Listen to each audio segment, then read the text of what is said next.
ముందుగా ఇందిర గారు నమస్కారం. ఇందిర గారు సరే, ముఖ్యమంత్రి గారి మాట తీరు మనకు తెలుసు, కాస్త మంచి వాగ్దాటు ఉన్న నాయకుడు ఆయన. ఈ విషయాలన్నీ చాలా గట్టిగానే చెప్పారు, ఉన్న కుల్లా చెప్పడం అంటారు కదా తెలంగాణలో, ఉన్నదన్నట్టు జనం ముందు పెట్టారు. అయితే విమర్శ ఏమొస్తుందంటే, ఇది ముందు తెలియదా? ఎన్నికలప్పుడు హామీలు ఇచ్చేటప్పుడు ఉచితాలు ఇంకా పెంచుకుంటూ పోతూ 6 గ్యారెంటీలు అని లేకపోతే ఇంకా 100 కొద్ది హామీలు ఇచ్చినప్పుడు ప్రభుత్వం పరిస్థితి ఏంటో తెలియదా? హామీలు ఇచ్చి అధికారంలోకి వచ్చిన తర్వాత ఇప్పుడు మేమేం చేయలేము, 18,500 కోట్లే ఉంది, 22,000 కోట్లు కావాలి నెలకి, ఎక్కడి నుంచి తేవాలి అని చెప్పి ముఖ్యమంత్రి అప్పు పుట్టట్లేదు, దొంగలు చూసినట్టు వాస్తవం ఉండొచ్చు. రాష్ట్రం అప్పుల భారంలో ఉంటే ఎవరు అప్పు ఇచ్చడానికి కూడా సిద్ధంగా ఉండరు, వాస్తవం ఉండొచ్చు. కానీ ఈ విషయం ముందు తెలియదు అన్నది ప్రధానంగా మీ మీద ఉన్న విమర్శ. ఫస్ట్ ఆఫ్ ఆల్ ప్యానెల్లో ఉన్నటువంటి పెద్దలకి అలాగే HMTV ప్రేక్షకులకు గుడ్ ఈవినింగ్ అండి. ఒక మంచి చర్చ జరగాలని నేను కోరుకుంటున్నాను. ఎందుకనంటే ఇవాళ ఒక ముఖ్యమంత్రిగా, ప్రభుత్వ పెద్దగా, ఇంటి పెద్దగా, కుటుంబానికి తండ్రిలను ఈ ప్రభుత్వానికి తండ్రిగా, ముఖ్యమంత్రిగా తను చెప్పారు. ఏం చెప్పారు? బిఫోర్ డే ఎప్పుడైతే మన మే డే రోజు కూడా ఉద్యోగస్తులని వాళ్ళని అడ్రస్ చేస్తూ, రవీంద్ర భారతిలో అడ్రస్ చేస్తూ, మీరు సమ్మెకు వెళ్ళకండి, పరిస్థితి ఇబ్బందికరంగా ఉంది. సో ఇందాక మీరు చెప్పినట్టుగా 18,500 ఇన్కమ్ వస్తుంది, అవసరం యాక్చువల్గా 22,500 కోట్ల అవసరం ఉండింది. సో ఇంకా మనం ఇబ్బందికరంలోనే ఉన్నాం. 6 నెలలు ఎలక్షన్లు పోయింది. ఈ 6 నెలలనే మన పాలన కొంచెం మెరుగుపడుతూ ఇప్పుడిప్పుడే గాడిలో పడుతున్నాము. ఇంకొక 1 ఇయర్లో అయితే పూర్తిగా మనము మెరుగు వైపుకి వస్తాము.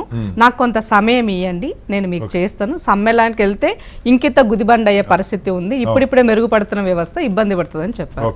అగైన్ మళ్ళీ నిన్న కూడా పోలీస్ డిపార్ట్మెంట్ వాళ్ళతో మాట్లాడేటప్పుడు, సో నేను మొన్న అది చెప్పిన తర్వాత కూడా మళ్ళీ పొద్దున్న లేస్తే మళ్ళీ పేపర్ స్టేట్మెంట్లో మళ్ళీ యాజ్ యూజువల్గా కొద్దిమంది వ్యక్తులు మాట్లాడుతున్నటువంటి స్టేట్మెంట్లో మళ్ళీ ముఖ్యమంత్రి గారు అప్పీల్ చేసే విధానము కొంచెం మీకు కటుగా అనిపించవచ్చు. నిజం ఎప్పుడు చేదుగా ఉంటుంది.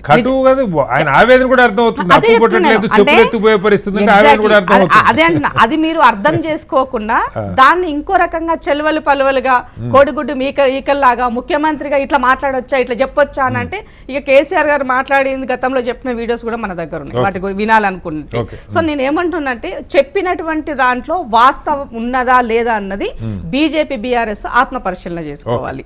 అవి మీరు ఏవి చేయకుండా ఇవాళ ముఖ్యమంత్రి అప్పు ఉందని చెప్తాడా, ఈ రాష్ట్రం ఇలా దివాళ తీసిందని చెప్తాడా అంటే దాని మీద మీరు చర్చ మొదలు పెడుతున్నారు. దీనికి కారణం ఎవరు? దీనికి కారణం మీరు కదా. ఇవాళ చాలా క్లియర్ గా బీఆర్ఎస్ వాళ్ళు ఎలక్షన్లకి ముందు ఇబ్బడి మబ్బడిగా వాళ్ళకి సంబంధం అంటే అసలు బడ్జెట్ ఉందా లేదా ఏది సంబంధం లేకుండా చాలా మందికి నామినేట్ బేస్ లో వాళ్ళకి వర్క్స్ ఇచ్చారు క్షేత్రస్థాయిలో. చాలా అసలు లెక్క కూడా మనం చెప్పలేము. 50,000 కోట్లు కాంట్రాక్టులు చెల్లించాల్సిన అవి మీరు పెండింగ్ పెట్టినారు. రెండోది హడావుడిగా ఒక 5,544 మందిని రెగ్యులరైజ్ చేస్తామని చెప్పేసి ఏప్రిల్ 2023లో అనౌన్స్ చేశారు. దీనివల్ల ప్రభుత్వానికి మీరు నియామక ప్రక్రియ ప్రాపర్ గా చేయకపోవడం వల్ల ఇవాళ ఈ ప్రభుత్వం వచ్చినాక దాన్ని రెక్టిఫై చేసి 203 కోట్ల రూపాయలు దానికి కట్టింది. రెండోది 16,769 VRAలను మీరు గాలికి వదిలిస్తే వాళ్ళని అక్కడిక్కడ మేము సెట్ చేస్తామని చెప్పి అది కూడా ప్రక్రియ పూర్తి చేయలేకపోవడం వల్ల 388 కోట్ల రూపాయలు ప్రభుత్వం వాటికి వెచ్చించి దాన్ని సరి చేసింది.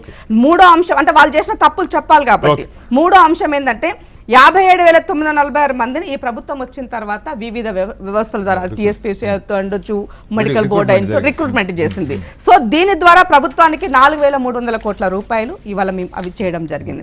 రెండోది రెగ్యులరైజ్ చేసిన తర్వాత అంటే ఈ ఉద్యోగ ఇప్పుడు 3 వ్యవస్థలకి కలిపి దాదాపు 80,258 కోట్ల రూపాయలు కేవలం ఈ ఉద్యోగులకి ప్రభుత్వము చెల్లిస్తున్నమాట ముమ్మాటికి వాస్తవం. అంటే 80,258 ఉద్యోగులకు 5,000 కోట్ల రూపాయలు ఈ 3 వ్యవస్థలకే VRAలకి మీరు రెగ్యులరైజ్ చేసిన చెప్పిన 5,544 మందికి, తర్వాత 16,700 VRAలకు కలిపి. ఇంకొకటి గొప్ప పని కేసీఆర్ ఆ రోజు ఏం చేశారంటే, డబ్బులని మనము రిటైర్మెంట్ అయితే ఇవ్వాల్సి వస్తుంది కాబట్టి వాళ్ళకి ఇవ్వలేని సిచ్యువేషన్ లో పరిస్థితుల్లో ఏం చేశారు, ఏజ్ని పెంచారు. అలా పెంచడం ద్వారా ఎంతమంది 30,385 మంది ఉద్యోగులు, ఆ ఉద్యోగులు ఇవాళ రిటైర్మెంట్ ఏజ్ వచ్చి వాళ్ళు భారం అయ్యింది. ఇవాళ ఆ భారం ఎంత? 11,342 కోట్ల రూపాయలు. సో ఇవన్నీ కూడా మీరు చేసిన వీటితో పాటుగా వాళ్ళ యొక్క ప్రభుత్వం పెండింగ్ లో పెట్టిన 3 DAలు 4,200 కోట్లు. ఎందుకంటే నా సోదరులు ఇద్దరు కూడా ఆ ఎంప్లాయ్మెంట్ నుంచి వచ్చినటువంటి వాళ్ళకి కాబట్టి వాళ్ళకి అవగాహన ఉంటుంది ఎగ్జాక్ట్ తెలియజేస్తున్నా.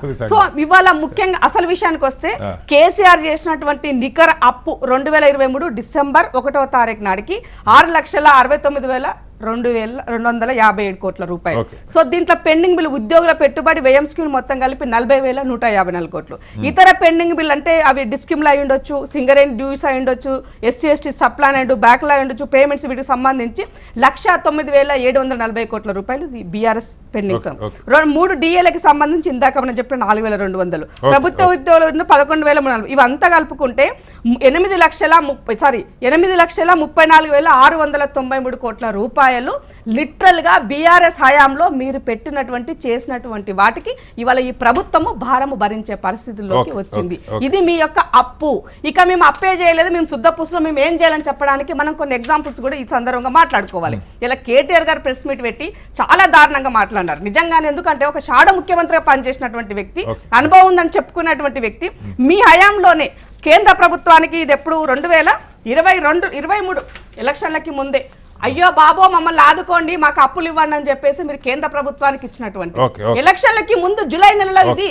సో అంటే మీ యొక్క భారాన్ని ఇవాళ ఈ ప్రభుత్వాన్ని క్యారీ ఫార్వర్డ్ చేస్తూ ఆర్థిక క్రమశిక్షణ చేస్తుంటే అది మీకు నచ్చట్లేదు. బల్దియా GHMCకి సంబంధించి ఒకప్పుడు 800 కోట్ల రూపాయలు డిపాజిట్లు బల్దియాకు ఉండేది. ఇలా బల్దియా కూడా పూర్తిగా ఇప్పుడు కనెక్టివిటీలో భాగంగా ముఖ్యమంత్రి గారు తన యొక్క బాధ ప్రజలకి వెళ్ళబుచ్చాడు. అది తప్పు అనే విధంగా ఇలా ముఖ్యమంత్రి గారి పైన రేస్ లాగా అందరూ కలిపి బీజేపీ BRS అందరూ కూడా వరుస కొంచెం మనం ఎంతవరకు విస్తృతంగా చర్చిద్దాం. ఇది 100% విస్తృతంగా చేయాలి.